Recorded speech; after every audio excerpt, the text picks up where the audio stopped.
So Rainbow Six Siege just turned 8 years old, an incredible landmark for any game, especially in this case that Ubisoft have updated this game frequently with free content every 3 months for the past 8 years. However you may feel about Ubisoft as a company, that is extremely good, and I do think they deserve some credit for that. So at the beginning of the year at SI 2023, Ubisoft announced that they are intending to support Siege for at least another 10 years minimum. And honestly, seems like they've backed up their statement, because on the test server for Operation Deep Freeze, the operator menu when you're in the game to pick them has been updated, adding 14 empty slots on both sides. That's a total of 28 operators, meaning it would take at least 7 years to fill out all these brand new empty spaces. So it has shown that Ubisoft at SI were not all talk. They are prepared to add at least another 24 operators at this current point in time. Now, do I think that Siege will last another 10 years? Do I think in 10 years time, me at the age of 31 will still be playing this game with new content being added to it? I think it's possible. I genuinely think Siege has the capabilities to last another 10 years. If people are still playing it 8 years from launch right now, why wouldn't they play in 8 years time? Well, core gameplay wise, Siege can last another decade. It's very addicting, it's still very unique compared to any other game in the market, and it fills that spot which is needed in the FPS market. You can play Overwatch, you can play COD, you can play CSGO, you can enjoy those games. But at the end of the day, those games aren't like Siege. Siege just plays completely different. It's not like you can replace Siege with COD. COD's an arcade shooter. Siege is a close quarter competitive game. You may enjoy COD more, or you may enjoy Siege more, but at the end of the day, they're two different games. They aren't the same style. So right now, Siege is still a unique game in the FPS genre, and it fills that spot perfectly. So gameplay wise, yes, I think there will always be a market for a game like Siege, especially within the next 10 years. However, if we're going to do this, Ubisoft need to address this stuff. And I'm doing this as constructive criticism, and I'm gonna present the points. I'm not just gonna sit here and be like,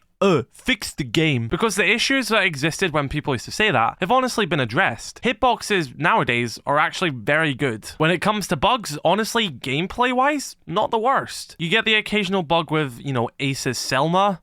Sometimes they won't deploy on a wall and stuff like that. That stuff needs addressed, obviously. But for the most part, Siege isn't what it used to be like, where like half the game was bugged and some of the stuff just didn't work half the time. Nowadays, I'll say about 98 or 99% of the time, the game works as intended. Bugs right now in Siege come more down to the mechanical part of it rather than the gameplay part of it. By that I mean you'll get stuck at menus, stuff won't load, you'll get stuff sometimes which like sort of bugs your FPS. That stuff needs addressing, and I'm not excusing that, but I will say gameplay wise, stuff is working as intended. And sound bugs are a little bit of an issue as well. So obviously those bugs do need addressed. I'm sure Ubisoft are aware of them, so I am quite faithful in that department. Now, on the topic of that, communication, because I have a very big issue with this with Ubisoft. I feel like communication is still very bad in this game. I think a good example of communication is currently the Fortnite social team on Twitter. When there's an issue, they'll explain what the issue is, they'll explain why that issue exists, and they explain how they're going to compensate the players for it. Recently, they just had an event. A lot of people couldn't connect because of the servers. They said, listen, servers are getting, way bigger than we were expecting. We're sorry about this. We're going to try and rectify this. Because of this, here's a thank you. You get a free backbling, you get a bunch of XP, you get a bunch of other stuff. That's very good. Whereas in Siege right now, the new season has been delayed. Now, that's fine, okay? If you need to delay the season, perfectly understandable. I'm not a game developer. We understand that delays happen for a reason. Ubisoft aren't doing it for fun. Them delaying the new season means that they can't release the new battle pass and can't sell the new operator. That's money lost. They have to wait for that to come so they can sell it, and they make hundreds of thousands from that. So of course they want that out. So them delaying it isn't in their best interest, but it's so they can,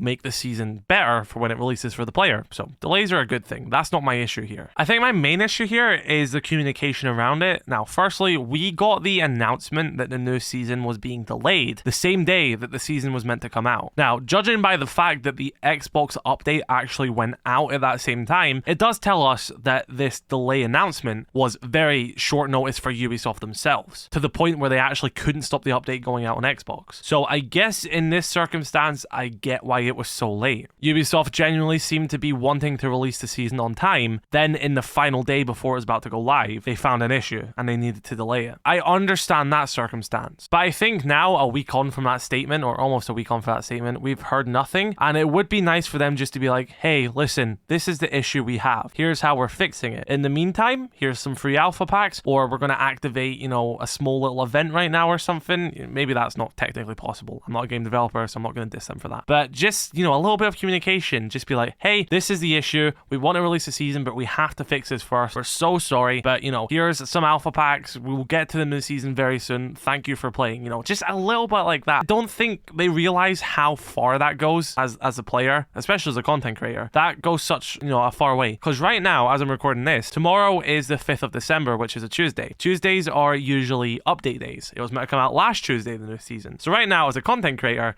I don't know if the new season is coming out tomorrow. Okay? So, yeah, we need more communication. We just want a little update, Ubisoft. You don't have to reveal everything. You don't have to, you know, give away all your secrets. Literally just say, this is the issue. We're fixing it. We're sorry. Here's how we're going to compensate you. We'll get there very soon. That's all we want. So yeah, if we're going to make it another 10 years, which I think you can, you need to do better communication, Ubisoft. You know, a massive thing here. You need to have someone out there talking to the community. We need to know stuff. Not even just creators, public posts. The brand needs a little bit more of a face to it if we're going to communicate like this. Right, anti-cheat, let's talk about it. I'm going to start with Mousetrap firstly. Mousetrap is an incredible thing that they have created. Absolutely industry leading, can catch Zim players on console. Absolutely incredible. But Ubisoft messed it up. Why on earth, as a punishment for Mousetrap, did you make it a delayed input? Ban them. It don't even have to be permanent. I think the reason why they didn't ban M&K players is so they still play the game and still put money into it. I don't even care if that's your reasoning, Ubisoft, but why is the punishment slowing down their input? Because now they can just bypass it by doing that spinning trick, which is dumb as shit. Literally just do it. Oh, they plugged in their Zim, 1 week ban. Hey, don't do it again next week and you'll be perfectly fine. Your account won't get any sanctions. Plug in a controller, play legit. Your account's safe. Uh-oh, you did it again. 2 week ban. So on and so forth. Why are we being so lenient to people cheating? I don't even care if you don't want to permanently ban them, but at least temporarily ban them. Actually have consequences. It genuinely just annoys me so much that they actually figured out how to counter this and just messed it up. It genuinely annoys me. Do weekly bans at a time. People will learn that when they can't play for a week every time they use their Zim, they're going to put down the Zim. I think Mousetrap just especially annoys me just because they actually done it. Like, you succeeded, Ubisoft. You done it. You found a solution. Holy shit, well done. You done something other people in the industry couldn't even do. So why now at the point you've actually done the hard part, you're letting them off easy? And now we're at an issue right now where people are just still zimming because there wasn't really a consequence. It's just so dumb. And, you know, when it comes to PC cheating, I don't know what to say there. I don't know how to develop anti-cheats. Don't know how anti-cheats work. Clearly, I think BattleEye just doesn't do a good job. That's an outsider perspective. Don't know how the inner workings work. But, you know, I don't see BattleEye as good as the consumer, as the player. How on earth can someone phase through a wall? How can someone, you know, hip fire, headshot me across the map and everyone in the space of 5 seconds while shooting through several objects, whilst flying, while spinning, not get picked up? You know, that's clearly not average player behavior. I just don't know how people can just do these blatant things and the game just doesn't catch them.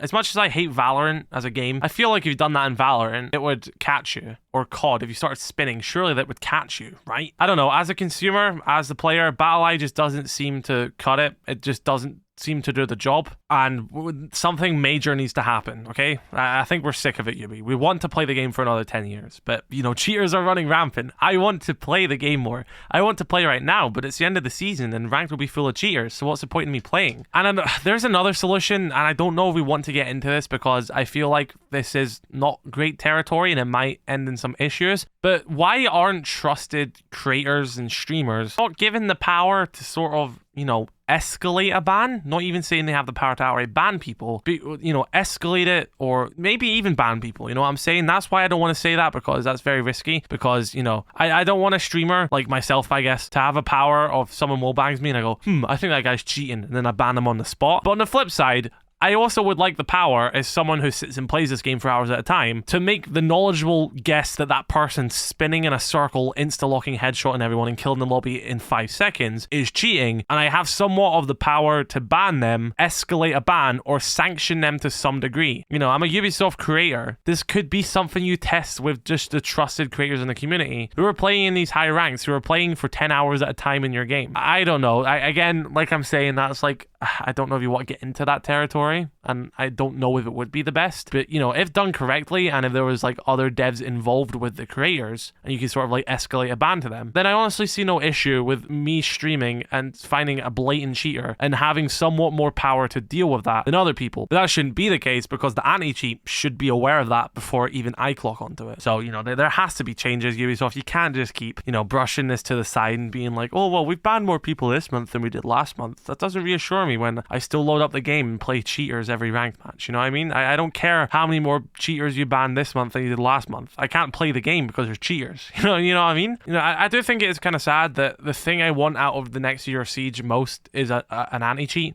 You know, I'm not even saying, oh, I want a map set on a boat with a flaming Ferris wheel on top of it and it'll be the best map ever made, you know?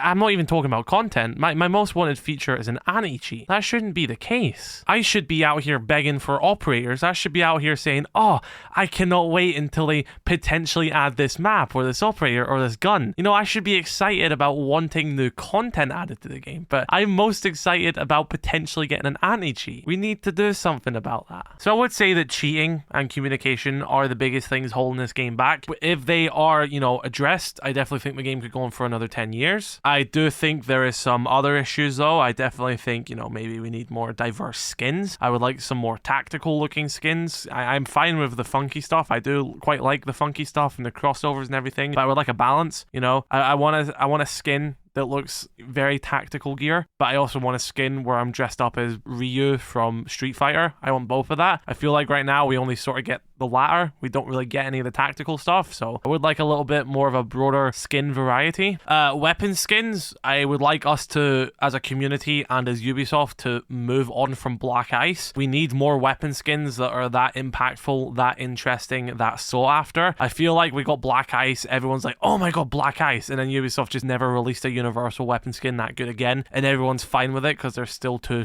you know, stuck up on Black Ice. Like, can we please just get over Black Ice? Can we just get better weapon skins, Ubisoft? Like, you made Black Ice, make a red Black Ice, make a purple Black Ice, just do color variants. There you go, you made alpha packs more interesting. You know, here's some more random stuff. Alpha packs and Bravo packs should be merged. You know, Brava packs should just be this default. There should be no duplicates in packs. They're already hard enough to earn and they're already full of shite content anyway that we shouldn't be getting duplicates on top of that. As much as I love this game, it has possibly the least desirable loot system in any game. I haven't bought an alpha pack in about 2.5 years at this point because there's nothing desirable in it at all for me. I'd rather just save the renown for premium packs. So they honestly need to, you know, just update that, do better, make alpha packs better. But yeah, honestly, I genuinely think after we, you know, sort out communication, because they need to communicate with us better, and we really get, you know, the clamp down on the anti-cheat, this game will go on for another 10 years. Why wouldn't it? It literally has everything going for it after that point. After that, you have the best FPS shooter on the market. Heck, once you clamp down on the anti-cheat,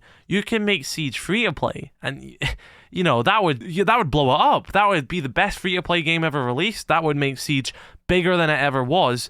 But, you know, I would love Siege to go free to play, you know? As a content creator, brings in more viewers for me. I get to play against more people. The game I love has a bigger player base. We'll probably get more content, the more players and stuff like that. It's a win for everyone. But we can't get to that stage in its current state. Cheating needs fixed. We really need to clamp down on that. Because I definitely think the end goal of 10-year life cycle of Siege is having it free to play. And I know cheating isn't a Siege only issue. Other games have cheating. You know, CSGO has cheaters. Overwatch has cheaters. Every game has cheaters, okay? I'm not saying that it doesn't have cheaters. I know Apex has a big cheating issue. But there's still more that can be done about it. But yeah, do I think Siege will go on for another 10 years? Definitely, but I think these issues need to be addressed first. You know, once you get past this, like I'm saying, you could even make it free to play. Best shooter on the market right there. You know, I am, you know, very excited about the future of this game. I just would like, you know, these issues at least addressed and at least, you know, communicate to us about it. You know what I mean? Communication sucks. But there you go. That's me waffling on for the past 15 minutes about Siege in its current state. I don't think the game's as unplayable as people make it out to be. I think the meta is very fine. I know people say we're in a TDM meta, but I would say that Ubisoft is actively trying to go against that TDM meta with the balancing they do. And yeah, I think it, has a very bright future. I just think we need to come over these hurdles. So be sure to let me know your thoughts in the comment section below. Drop a like on this video if you did enjoy. Subscribe if you're new. I'll catch you later. I love you all. Stay safe.